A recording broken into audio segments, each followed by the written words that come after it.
خواتین و حضرات، میں آپ تمام لوگوں کو آج کے اس پری بجٹ سیمینار میں خوش آمدید کہتا ہوں۔ ان اصحاب کا بہت مشکور ہوں جو اس سیمینار میں بلکہ اس گفتگو میں جو حصہ لینے کے لیے آئے۔ بہت زیادہ ممنون ہوں میں جناب عرفان قیصر شیخ صاحب کا، جو ہمارے چیمبر آف کامرس کے منتخب صدر ہیں، کہ انتخاب کے ہم لوگ چونکہ بہت زیادہ انتخاب کو مانتے ہیں، اور دانشور ہیں ہمارے درمیان جناب ڈاکٹر قیس اسلم صاحب، جناب شیرازی صاحب ہیں ہمارے ساتھ، جو پہلے ڈی جی تھے سینٹرل بورڈ آف ریونیو کے، اور آج کل وہ بھی میرا خیال ٹیکس بار کی کر رہے ہیں۔ ہمارے دانشور ہیں جناب خالد احمد صاحب۔ اچھا، آج جو یہ ہم گفتگو کرنے جا رہے ہیں اس میں میں گزارش کروں گا جو ہمارے مقررین ہیں کہ وہ مختصر وقت میں بجٹ کیا ہونا چاہیے، کیا ہے، پاکستان کے وسائل کی جو تقسیم ہے مقتدر طبقے میں اور عوام میں، وہ ہمارے بجٹ میں ریفلیکٹ کیسے کرتا ہے۔ ایک یہ ہے،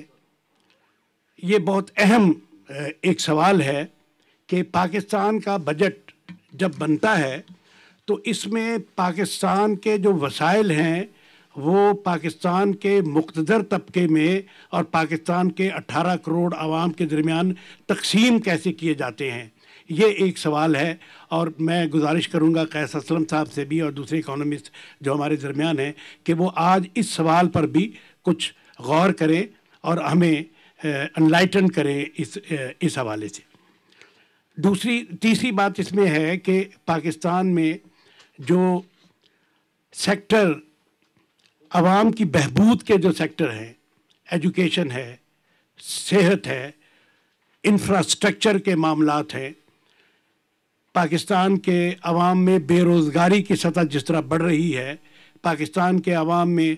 کے لیے مہنگائی جس طرح بڑھ رہی ہے، اور انتہائی خطرناک صورتحال یہ ہے کہ ہر سال پاکستان میں جو خط غربت کی لکیر ہے وہ اوپر جا رہی ہے آبادی کے اوپر۔ مطلب یہ کہ آبادی خط غربت کے نیچے آ رہی ہے اور خط غربت جو ہے وہ پاکستان کی آبادی کے اوپر آ رہا ہے۔ تو سب سے پہلے میں گزارش کروں گا صافمہ کے ہمارے دانشور ہیں اور جنرل کے ہمارے ایڈیٹر جناب خالد احمد صاحب سے کہ وہ آئیں اور اس موضوع کو اوپن کریں پلیز۔ اس سے پہلے کہ ماہرین اس موضوع کے اوپر گفتگو کریں، میں کچھ چیزیں آپ کے سامنے رکھنا چاہوں گا جو کہ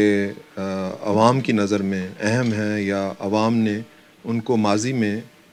بھی محسوس کیا ہے۔ ایک تو یہ ہے کہ مانا جاتا ہے کہ الیکشن سے پہلے جو بجٹ ہوتا ہے وہ حقیقت پسندانہ نہیں ہوتا، بلکہ اس میں کافی غلطیاں کی جاتی ہیں، کافی مبالغے کیے جاتے ہیں، جس کے بعد آنے والی حکومت کے لیے تقریباً حکمرانی کرنا ناممکن ہو جاتا ہے۔ مشرف صاحب نے ایسا ہی کیا تھا اور ایک سرکولر ڈیٹ چھوڑ کے گئے، کیونکہ انہوں نے اس سے پہلے الیکشن سے پہلے یہ سوچا کہ میں سبسڈی دوں اور روپیہ پرنٹ کر کے استعمال کروں، تو اس کے بعد حکومت لڑکھڑاتی رہی، اور اب یہ ہے کہ یہ بجٹ جو ہے یہ 5واں بجٹ ہے جو ریکارڈ ہے، اس کے بعد بھی الیکشن آ رہی ہے، تو لوگوں نے پہلے ہی کہنا شروع کر دیا ہے کہ اب یہ کچھ عوام کے لیے اتنی اچھائی کریں گے کہ اگلا حکمران بالکل لیٹ جائے گا اور اس سے یہ چلے گا نہیں۔ اس پہ جو غلط العام میں یہ چیز ہے کہ جب ہم کہتے ہیں کہ غریبوں کے لیے کچھ کیا جائے تو حکومت بالکل سہل راستہ یہ اختیار کرتی ہے کہ نوٹ چھاپ کے اور سبسڈائز کرتی ہے۔ اب لوگ کہتے ہیں جی مشرف بڑا اچھا تھا، اس کے زمانے میں پٹرول بڑا سستا تھا اور گیس فرافر لوگوں کے گھروں میں جا رہی تھی، لیکن وہ پالیسیاں غلط تھی جس کے بعد ہمیں اتنا نقصان اٹھانا پڑا۔ اب بھی ایسا لگتا ہے کہ بہت زیادہ نقصان ہوگا۔ صرف فرق یہ ہے کہ پچھلی دفعہ جب 98 میں غیرت کی وجہ سے ساری قوم اکٹھی ہو گئی تو جو ہماری معیشت تھی وہ زمین بوس ہو گئی، لیکن ہمیشہ یہ ہوتا ہے کہ زمین بوس جب ساری قوم اکٹھی ہو جاتی غیرت کی وجہ سے تو معیشت جو کیونکہ بے غیرت ہے تو وہ زمین بوس ہو جاتی ہے، تو پھر حکومت کو اتارنا پڑتا ہے۔ تو حکومت جب اتر جاتی ہے تو عموماً فوج آ کے وہ ساری چیزیں مرمت کر لیتی ہے جو غیرت کی وجہ سے یعنی خراب ہوئی ہیں۔ یعنی آپ پھر بے غیرتی کا راستہ لے کے تو پھر آپ ٹھیک ہو جاتے ہیں۔ یہی مشرف نے کیا، کیونکہ غیرت کی وجہ سے ہم بم پھاڑا تھا کہ اگلے سال چھٹی ہو گئی، پھر آئے اور انہوں نے بے غیرتی کا مظاہرہ کر کے سارے کام ٹھیک کر لیے، 7% گروتھ ریٹ لے گئے، لیکن جاتے وقت وہی کیا جو کہ اب ہونے جا رہا ہے۔ سچی بات ہے کہ مجھے تو تشویش ہے کہ یہ بجٹ اس طرح سے ہوگا، اس میں اتنے پیسے پرنٹ ہوں گے کہ اگلی حکومت کو تقریباً بہت مشکل ہوگی۔ لیکن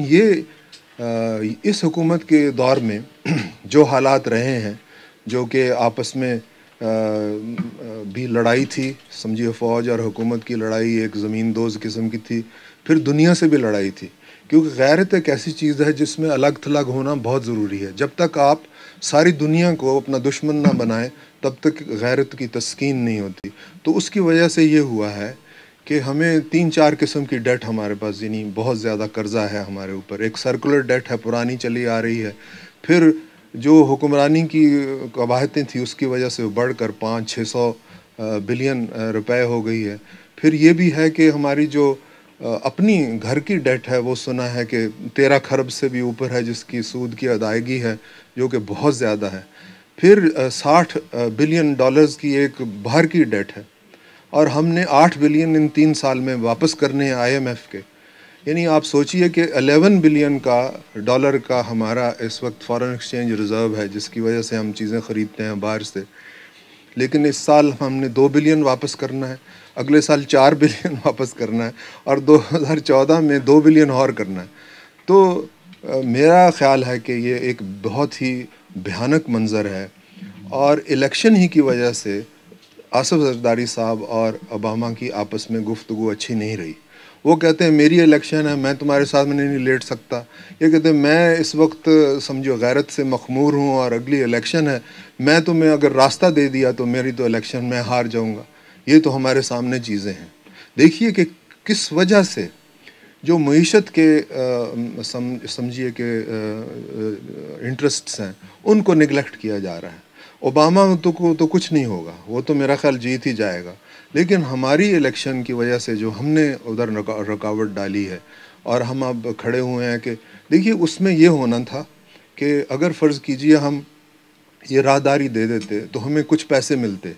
یعنی یہ کوئی یعنی اس میں کوئی غیرت کی بات نہیں ہے، بغیرتی کی بات ہے، لیکن معیشت تو ایسے چلتی ہے۔ لیکن اب وہ دروازہ بھی ہم بند کر آئے ہیں۔ اس کے بعد ہم نے یہ کیا ہے کہ ہم نے سزا دے دی ہے، وہ جو شکیل آفریدی تھا اس کو جو ٹرائبل ایریا میں جا کے سزا دے دی ہے کہ تم نے دہشت گردی کے خلاف یہ کام کیوں کیا ہے۔ اب اس میں سمجھ نہیں آتی کہ ہماری قوم کی سوچ کیسی ہے، کہ اگر دہشت گردی کے خلاف کام کرو تو بھی برا ہے، دہشت گردی کرو تو اس میں بھی ہمیں تکلیف ہے۔ اس کی وجہ سے جو ہمیں ایڈ آنی تھی اس کے اندر کٹوتی کا اعلان ہو گیا۔ اب ہر طرف سے ہم نے اپنے دروازے بند کر دیے ہیں، اور بجٹ جو ہے ہمیں پتہ ہے کہ بہت برا بنے گا، اس لحاظ سے برا بنے گا کہ اگلی حکومت کی حکمرانی بہت مشکل ہوگی۔ ماہرین یہاں پر ہیں تو میں ان سے گزارش کروں گا کہ آپ اعلان کیجئے تو ہم صحیح باتیں، ماہرانہ باتیں سنیں۔ شکریہ۔